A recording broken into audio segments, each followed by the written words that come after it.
Mendaki puncak Gunung Guntur. Sore harinya Li Yuan dan Li Peiyu kembali menuju kediaman mereka, sementara ibu dan ayahnya masih merapikan toko. Di rumahnya, Li Yuan menuju ruang baca yang berada di bagian tengah. Hobi membacanya yang besar membuat pengetahuannya cukup luas. Di Desa Bambu Kuning ia terbiasa menghafal pengetahuan umum dari catatan buku-buku yang diberikan oleh ibunya. Saat ini sambil menunggu kedua orang tuanya pulang, ia berencana membaca buku-buku peninggalan kakeknya. Ada sejarah kota Huanxi serta beberapa catatan tentang kehidupan sosial kota Huanxi. Selain itu ia membaca juga biografi dan perjalanan singkat beberapa tokoh keluarga Li.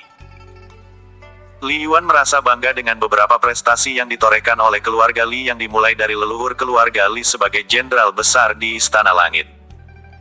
Istana Langit, aku bersumpah akan menginjakan kakiku di sana seperti leluhurku, ucap Li Yuan penuh semangat. Namun tanpa ia sadari, ucapannya ini telah menimbulkan fenomena alam yang sangat tidak biasa. Duar. Berbarengan dengan ucapan Li Yuan, kilatan petir menggelegar diikuti suara guru. Kilatan cahaya di langit menjelang senja sangat jelas terlihat menyilaukan. Hujan tidak turun tetapi perbedaan kecepatan cahaya dan kecepatan suara menimbulkan perbedaan potensial antara langit dan bumi. Peristiwa ini disikapi dengan tanggapan beragam dari masyarakat, namun bagi kalangan ahli bela diri ini adalah pertanda akan muncul kultivator kuat di seluruh alam. Istana Langit sendiri bergetar hebat, suara guru yang menggelegar justru paling kencang terdengar di seantero istana. Bahkan penjaga gerbang istana sampai meniupkan trompet peringatan. Datangnya dari kota Huanxi, ucap Patriark Bao Xiong pelan, ia lalu memerintahkan para tetua sekte Lauhu untuk mencari dan merekrut bakat bagus di kota Huanxi. Kejadian ini juga berlaku di beberapa sekte besar lainnya, mereka tidak mau kehilangan kesempatan memiliki murid istimewa. Ayah dan ibu Li Yuan yang hampir tiba di rumah segera menambah kecepatan langkahnya. Mereka khawatir akan turun hujan dan akan terlambat sampai ke rumah. Setibanya, di rumah mereka melihat Li Yuan yang berada di ruang baca, sedangkan Li Peiyu tengah berada di dalam kamar. Ayah, ibu kalian sudah pulang, ucap Li Yuan yang segera bangkit dan menghampiri kedua orang tuanya. Mereka bertiga lalu duduk di ruang makan, Li Peiyu segera mendatang setelah mendengar suara ibunya. Ibu, aku ingin bantu ibu di toko mulai besok, di rumah saja membuatku bosan, ucap Peiyu dengan manja. Kenapa kau tidak belajar dan membaca saja seperti kakakmu, ucap Li Dan. Itu lebih membosankan, ucap Peiyu sambil berdecak menahan cemberut. Ya sudah, besok kamu bantu ibu di toko, ucap ibunya dengan senyum. Mereka berempat lalu makan malam, berbincang santai dan membicarakan tentang rencana ke depan untuk mengembangkan toko. Pada saat ini, Li Yuan tiba-tiba mengutarakan keinginannya, "Ayah, bolehkah besok pagi aku pergi ke Gunung Guntur?" Tanya Li Yuan. "Baru saja 1 hari di kota, kamu sudah tidak betah," ucap ibunya memotong pembicaraan putranya. Bukan begitu Bu, aku berencana ingin berlatih bersama Li Tong untuk mengasah kemampuan bela diri." Setelah berpikir sejenak, lalu Li Dan berkata, "Baiklah, kamu hati-hati dan jangan terlalu lama di sana." Lalu ia meminta kepada istrinya untuk menyiapkan bekal perjalanan Li Yuan. Ayahnya tidak menahan keinginan Li Yuan, sebagai remaja yang akan beranjak dewasa memberikan Li Yuan kesempatan adalah hal yang bagus untuk perkembangannya. Malam harinya, Li Yuan istirahat dengan nyenyak untuk menyiapkan dirinya yang akan pergi ke Gunung Guntur. Esok paginya, ia segera bergegas ke Desa Bambu Kuning untuk menjemput Li Tong. Kebetulan pagi ini Li Tong memang bersiap untuk berburu ke Gunung Guntur. "Hai, Li Yuan, baru saja sehari kamu sudah merindukanku." "Hahaha." Tawa Li Tong tersenyum menggoda kedatangan Li Yuan. Dasar kamu. Aku ingin ke puncak Gunung Guntur, aku penasaran sekali, ucap Li Yuan pelan. Mulut Li Tong terbuka lebar. Jangan berisik, lanjut Li Yuan sambil menempelkan jari telunjuknya ke mulut. "Tapi, itu sangat berbahaya," ucap Li Tong dengan senyum kecut. Li Yuan lalu menceritakan alasannya kenapa ia ingin ke puncak Gunung Guntur, selain untuk berlatih ia juga penasaran terhadap binatang bis. "Baiklah jika begitu." Li Tong tidak banyak bertanya, ia sangat mengenal karakter sahabat yang masih dalam satu keluarga juga. Setelah semuanya siap, mereka segera menuju jalur pendakian Gunung Guntur yang selama ini tertutup untuk masyarakat. Namun Li Tong dan Li Yuan adalah dua pemuda desa Bambu Kuning yang sudah terkenal, jadi langkah mereka tidak ada yang menghalangi. Beberapa penduduk yang dijumpai dalam perjalanan juga menyapa mereka berdua. Setelah berjalan cukup jauh, keduanya sudah melewati batas aman zona penduduk. Keduanya dengan mantap mendaki jalur pendakian menuju puncak. Kekuatan fisik keduanya yang sudah teruji, tidak terlalu sulit buat mereka untuk tiba di puncak gunung dengan cepat. Selepas mata memandang, mereka berdua melihat sebuah gubuk sederhana yang berdiri cukup kokoh dekat pohon kuno dengan daun yang cukup rimbun. Mereka penasaran dengan siapa yang tinggal di dalamnya. Sebagai penduduk lokal di Pegunungan Guntur, mereka belum pernah mendengar tentang orang yang tinggal di puncak gunung. Baru saja ia hendak mendekati pekarangan rumah tersebut, suara batuk ringan muncul dari samping mereka seolah sudah menyaksikan kedatangan Li Yuan dan Li Tong. Uhuk, uhuk. Suara batuk seperti disengaja keluar dari mulut seorang kakek tua. Meskipun ia sudah tua namun postur tubuhnya masih tampak kekar menolak tampilan tuanya. Di sampingnya, ada seorang wanita tua yang tampaknya adalah istrinya. Li Yuan dan Li Tong saling memandang dengan gugup. Li Yuan menggaruk kepalanya yang tidak gatal, merasa asing dengan sosok suami istri yang berada di depannya. Meskipun ia lahir dan besar di desa Bambu Kuning, memasuki puncak Gunung Guntur adalah pertama kali baginya.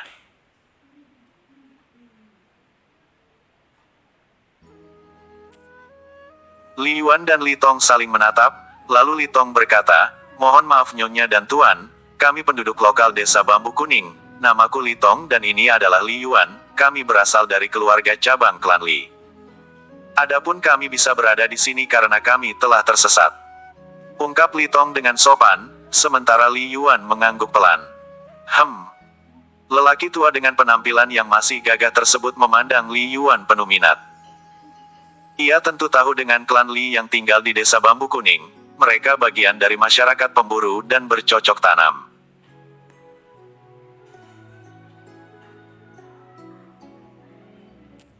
Baiklah, aku memahami kalian.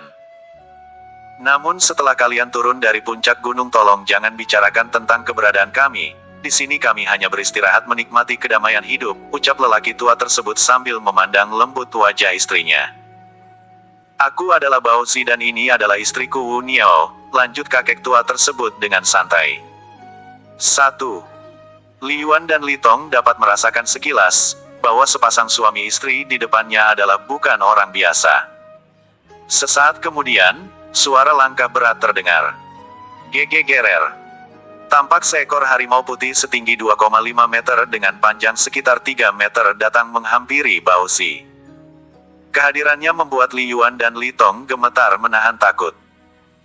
Perkenalkan ini adalah Bai Hu, penjaga Gunung Guntur, ucap Baozi mengenalkan Bai Hu, hewan spiritual yang selama ini dikenal sebagai penghuni puncak Gunung Guntur. Sama seperti kedua orang tua tersebut, Li Yuan dapat merasakan bahwa mereka semua memiliki kekuatannya yang sangat besar. Li Yuan dan Li Tong diterima dengan baik oleh sepasang suami istri tersebut, hingga mereka diizinkan untuk memanggil kakek dan nenek. Dalam kesempatan tersebut, mereka bertukar cerita tentang keadaan desa Bambu Kuning yang semakin berkembang. Namun adanya aktivitas penambangan di salah satu kaki Gunung Guntur menyebabkan beberapa jenis bis tingkat rendah melakukan migrasi. Hal ini cukup menarik bagi Li Yuan. Awalnya dia mengira kejadian tersebut akibat serbuan hewan bis tingkat tinggi lainnya. Baozi memeriksa tangan Li Yuan. Ia dapat merasakan energi murni Li Yuan yang belum diolah dengan sempurna. Pukul 11.55. Meskipun Li Yuan sudah berkultivasi, namun seorang remaja yang berusia 16 tahun masih berada pada ranah pemurnian Ki tingkat pertama adalah sampah. Setelah mendeteksi tubuh Li Yuan, lalu Baozi berkata, "Sayang sekali, kamu memiliki tubuh fisik yang bagus namun tidak disertai teknik pernapasan yang sesuai. Bakatmu akan sia-sia jika tidak diolah dengan baik," ucap Baozi serius. "Apakah aku mengalami masalah? Tolong beri aku petunjuk," pinta Li Yuan penuh harap. Li Tong yang berada di sebelahnya juga menatap penuh harap kepada kakek Baozi. Ia sangat memahami kondisi sahabatnya yang masih berada pada pemurnian Qi tingkat pertama. Berbeda jauh dengan dirinya, padahal ia mengakui bahwa bakat Li Yuan jauh di atasnya. Kemudian Baozi mengajari sebuah teknik kultivasi, seni pernapasan menyerap energi alam dan mengubahnya menjadi kekuatan internal. Pengetahuan yang baru saja disampaikan oleh kakek Baozi sangat berbeda dengan ilmu kultivasi yang dipelajari oleh Li Yuan. Dengan kemampuan daya ingatnya yang tinggi, ia tidak ingin menyia-nyiakan kesempatan. 1. Organisasi Gagak Darah. Merasakan Qi tebal di puncak Gunung Guntur, Li Yuan dan Li Tong tersenyum puas dan keduanya lantas duduk sila untuk melakukan kultivasi. Li Yuan yang baru saja mendapatkan pencerahan, ia mencoba menerapkan seni pernapasan yang diajarkan oleh lelaki tua tadi. Pusaran Qi berputar di atas kepala Li Yuan, dalam satu tarikan napas esensi alam segera terserap ke dalam tubuhnya.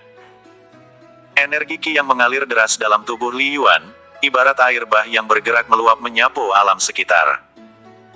Titik hitam dalam tubuhnya terus bereaksi memantulkan energi internal, mengalir melalui meridian dan berkumpul dalam diafragma tubuhnya. Dalam beberapa tarikan napas tercipta lautan energi yang sangat besar, mengeluarkan aura kuat dari dalam tubuhnya. Boom, boom, boom, boom. 4 kali terdengar suara ledakan kenaikan tingkat, namun Li Yuan masih tampak tenang menyerap energi spiritual.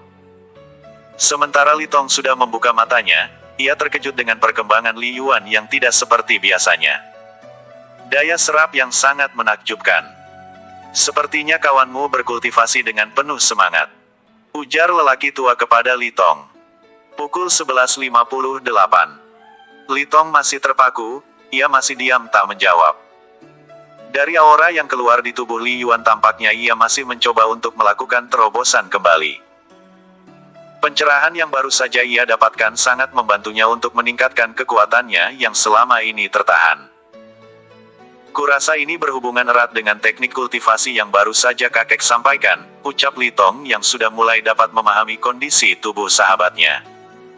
Ia tidak menutupi bahwa sebelumnya Li Yuan tidak memiliki kemampuan seperti ini.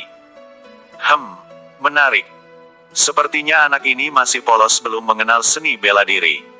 Namun kondisi tubuhnya sangat bagus. Bakat potensial seperti ini harus dikembangkan, gumam kakek tua dalam hati. Tak kusangka kita bisa menemukan bakat alam yang luar biasa, bisik Wu Niao pelan. Sepasang suami istri tersebut mengangguk ringan, seolah merasa sangat puas sekali. 1 malam berlalu, Li Yuan masih duduk sila menyerap energi alam yang tiada hentinya. Sementara Li Tong tampak serius mendengarkan ucapan dari kakek Baozi, ia banyak mendapatkan petunjuk bela diri yang selama ini awam baginya. Walaupun bakat Li Tong tidak sebagus Li Yuan namun ia percaya ia memiliki keberuntungan yang bagus. Dalam kesempatan tersebut Li Tong menerima sebuah token dengan logo harimau bertuliskan, Laohu. Ini adalah token murid dari Sekte Laohu, meskipun aku dan istriku sudah mengasingkan diri dari posisi penatua, namun aku masih memiliki rekomendasi untuk menerima murid, ucap Baozi. Mendengar ucapan kakek Baozi, membuat hati Li Tong bergemuruh senang. Ia tidak menyangka keberuntungannya kembali datang, bisa bergabung dengan Sekte Laohu adalah impian banyak anak muda seusianya. Di wilayah selatan ini Sekte Laohu memiliki kekuatan yang sangat disegani, di bawah perlindungan Sekte Laohu maka akan mendapatkan keamanan serta ketenaran yang tidak terkira. Li Yuan yang masih fokus berkultivasi, tanpa merasa lelah tubuhnya terus menyerap energi Qi dengan semakin ganas. Alis mata Baozi sedikit mengernyit, anak ini seperti monster. Suaranya pelan namun masih terdengar oleh Li Tong. Boom, boom, boom, boom, boom. Suara ledakan kembali teredam menandakan Li Yuan baru saja naik tingkat. Sekarang dia berada pada ranah pondasi Qi. Li Yuan segera melanjutkan kultivasinya beberapa saat untuk menstabilkan kekuatannya yang baru saja naik secara signifikan. Li Yuan membuka matanya, ia mengalirkan tenaga dalamnya dan dapat merasakan kekuatan yang sangat besar dalam tubuhnya.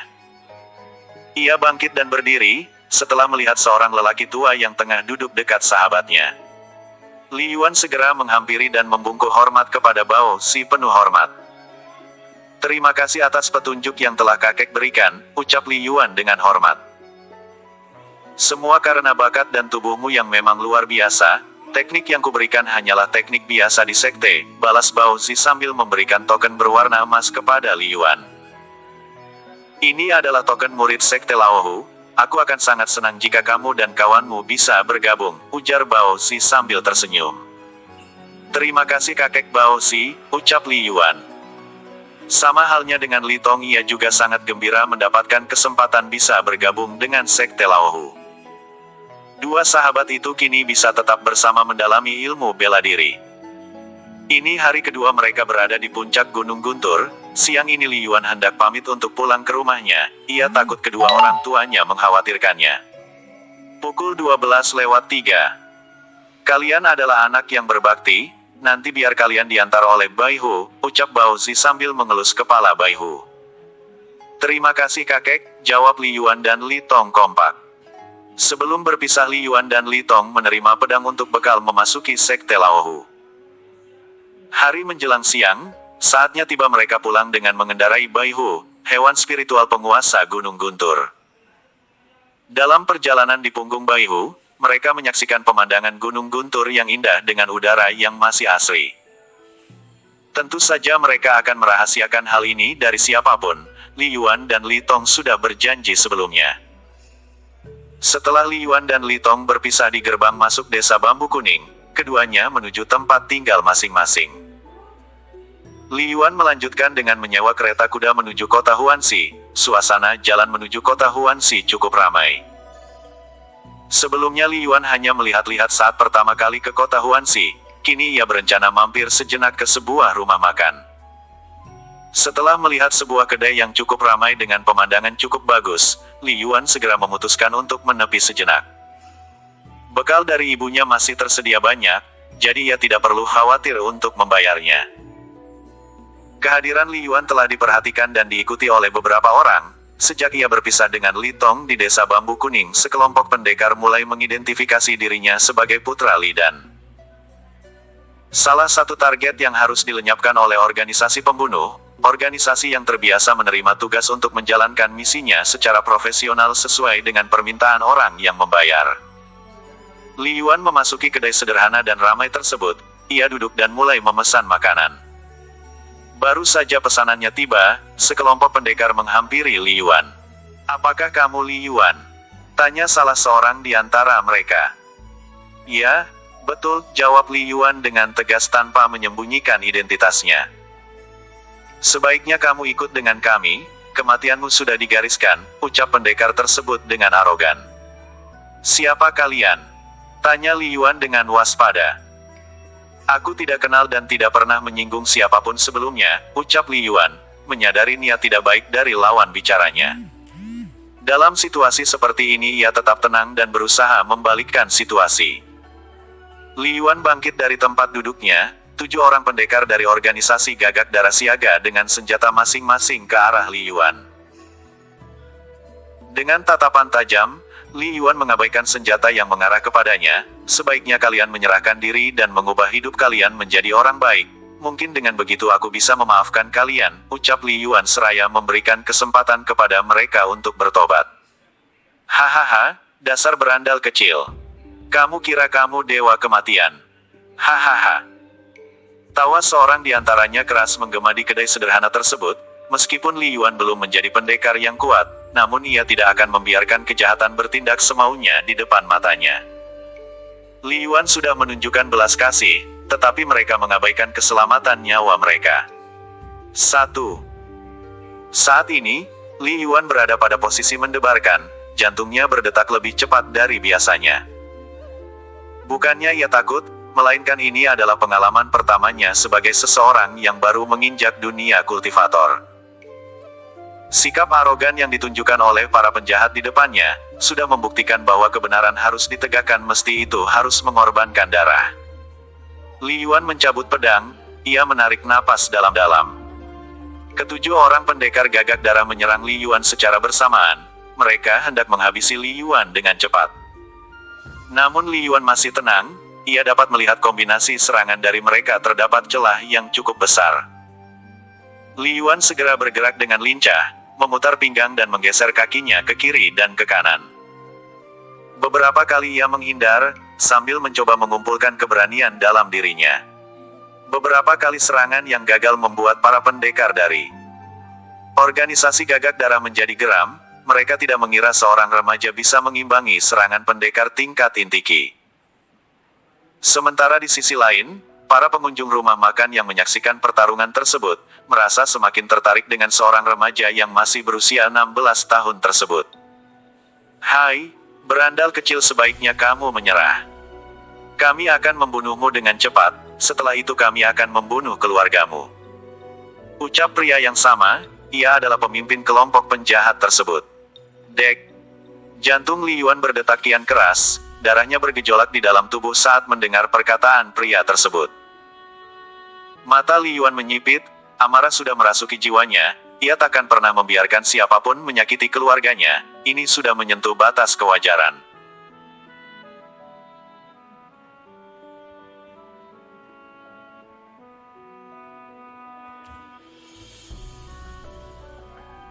Pertama kali membunuh. Li Yuan menggertakkan giginya, memandang ketujuh orang di depannya dengan dingin. Aura membunuhnya menyeruak dari sikap tenangnya. Ia tidak memiliki teknik bela diri. Hanya mengandalkan kekuatan fisik serta kekuatan tenaga dalam, ia bergerak maju dengan sangat cepat. Pedangnya terangkat mengarah ke salah satu dari mereka. Dalam sekali tebasan, kepala pendekar dari organisasi Gagak Darah terpisah dari badannya. Li Yuan tidak menyadari gerakannya. Dengan cepat dan brutal ia bergerak menghabisi nyawa 7 orang pendekar inti Qi dalam beberapa detik saja. Pemilik rumah makan terkesiap, bola matanya menatap tidak percaya. Sebagai pengusaha rumah makan di kota Huanxi, ia jelas mengenal sepak terjang organisasi Gagak Darah sebagai penjahat yang terorganisir. Bahkan ada rumor yang mengatakan bahwa kelompok ini berada di bawah perlindungan seorang penguasa tiran. Kekuasaan absolutnya yang berada di luar jangkauan hukum, membuat tindakannya tidak pernah dimintai penjelasan. Dengan terengah-engah, Li Yuan memandang lawan-lawannya yang sudah tewas dengan mengenaskan, sedangkan ia tidak mengalami luka sedikitpun. Ia menghembuskan napas dalam-dalam.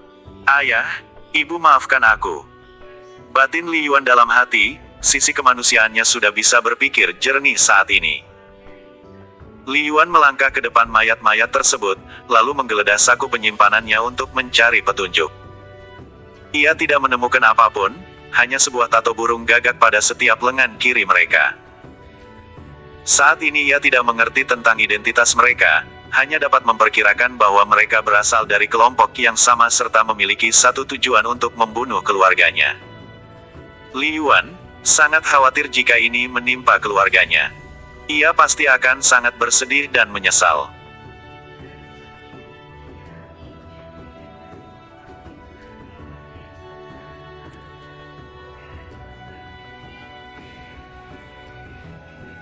Setelah membereskan keadaan, pukul 12.12. "Aku harus segera mempelajari teknik bela diri untuk melindungi keluargaku," ucap Li Yuan sambil menatap ke langit.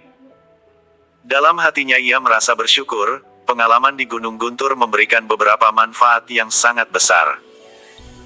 Ia menggenggam token emas pemberian seorang kakek di puncak Gunung Guntur, tertera tulisan kuno pada token tersebut, Sekte Laohu. Setelah membereskan keadaan, ia melanjutkan perjalanan pulang ke rumahnya.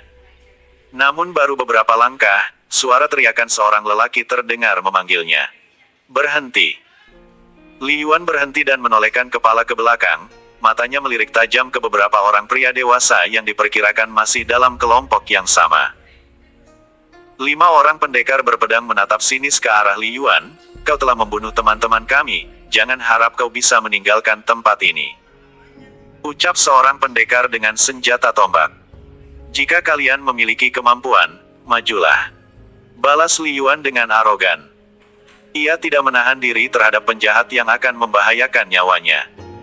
Li Yuan memiliki kepercayaan diri untuk menghadapi para pendekar di hadapannya. Mentalnya kini mulai terbentuk secara alami. "Berdebah!" teriak pendekar tersebut sambil mengarahkan tombaknya ke kepala Li Yuan. tidak ada rasa takut di mata Li Yuan. Dirinya menghindari hujaman tombak dengan lincah, lalu menghempaskan sebuah kepalan tinju di dahi lawannya. Tanpa bisa menghindar, kepala pendekar tersebut penyok dan hancur seperti semangka pecah. Li Yuan mengernyitkan matanya, ia tidak menyangka kekuatannya begitu besar. Padahal seharusnya lawannya itu lebih kuat darinya, sedangkan ia sendiri merasa baru saja menerobos ke tingkat pondasi Qi. Keempat pendekar lainnya terkesiap, tidak mengira jika seorang pendekar pondasi Qi mampu menghabisi pendekar inti Qi tahap awal dengan mudah. Mereka tetap percaya diri, kurang ajar. Seru salah seorang teman dari kelompok tersebut, ia menghunuskan pedang ganda ke arah Li Yuan. 3 pendekar lainnya juga segera maju membuat serangan kelompok. Seorang di antaranya berhasil dilukai Li Yuan di bagian dadanya. Pendekar tersebut segera menelan sebuah pil dan mengalirkan tenaga dalamnya untuk menghentikan pendarahan dan memperbaiki organ dalamnya yang terluka. Melihat hal itu, tentu saja Li Yuan tidak bisa membiarkannya. Sebuah tebasan pedang secepat kilat kembali menghantam tubuh pendekar tersebut, dadanya kembali terluka dengan luka robek yang menganga lebih besar. Selang sekian detik ia tumbang dan menghembuskan nyawa terakhir di ujung pedang Li Yuan. Beberapa temannya menjadi ragu-ragu untuk maju, wajah mereka berubah menjadi pucat menyaksikan rekannya tewas di tangan korbannya. Ayo maju bersama. Pekik salah satu di antara mereka dan memimpin serangan dengan cepat. Li Yuan tersenyum dingin melihat aksi musuh di depannya, pengalaman membunuhnya beberapa saat yang lalu mulai terbiasa bagi dirinya. Di bawah tekanan, ia tidak takut lagi berada dalam pertempuran hidup dan mati. Majulah kalian, aku menanti, tantang Li Yuan. Pedangnya kembali terangkat, dengan spontan memblokir serangan horizontal dari pendekar yang muncul di depannya. Kakinya bergeser dan menghentakkan tendangan yang sangat keras ke tubuh lawan lainnya yang datang menyusul. Pandangan Li Yuan sangat jelas, ia seolah melihat segala serangan yang mengarah kepadanya menjadi lebih lambat sehingga ia bisa melakukan serangan balik serta dapat memperkirakan titik serangan yang akan dilakukan oleh musuhnya. Tebasan pedang Li Yuan kembali merenggut nyawa musuhnya, kali ini 2 orang pendekar tewas akibat sabetan pedang Li Yuan yang masih belum membentuk pola. Sabetan pedangnya masih sangat kasar mendarat di tubuh lawannya, seolah terkesan luka yang ditimbulkan terlalu kejam. Wajar saja jika Li Yuan bertindak seperti itu, ia bukanlah praktisi ahli. Kemampuan membunuhnya murni timbul dari pekerjaan sebelumnya, saat ia masih berburu hewan buas di kawasan Gunung Guntur. Menarik. Seorang pria mengenakan jubah berwarna abu-abu tersenyum lebar. Melihat teman-teman seperjuangannya tewas di tangan Li Yuan, ia tidak sedih atau marah. Ekspresinya nampak datar memandang Li Yuan. Ada perasaan dingin merasuki tubuh Li Yuan, ia diam tak bisa bergerak. Jiwanya menahan tubuh fisiknya untuk bergerak, ada perasaan tolak-menolak di dalam tubuh Li Yuan. Merasa lawannya sudah terkena teknik pengekang jiwa, pendekar tersebut tertawa keras. Hahaha, rasakan teknik pengekang jiwa, kau akan mati menderita, ucapnya dengan bangga. Li Yuan yang masih tidak dapat menggerakkan tubuh, napasnya menjadi sesak dan wajahnya mulai pucat. Dalam bayangannya ia sedang dicekik oleh monster yang sangat menyeramkan, tubuhnya besar dan menyeramkan. Sorot matanya yang merah memandang Li Yuan dengan ganas, tenaganya sangat besar dengan aura yang sangat menakutkan. Li Yuan sangat terkejut dengan kondisi yang dilaminya. Jiwanya terus meronta, berteriak namun suaranya tidak bisa keluar di antara bibirnya yang keluh.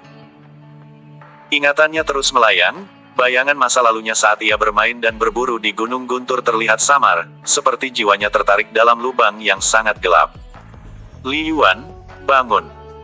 Tiba-tiba dalam ingatannya wajah ibunya muncul, memanggil dan mengguncang tubuh Li Yuan.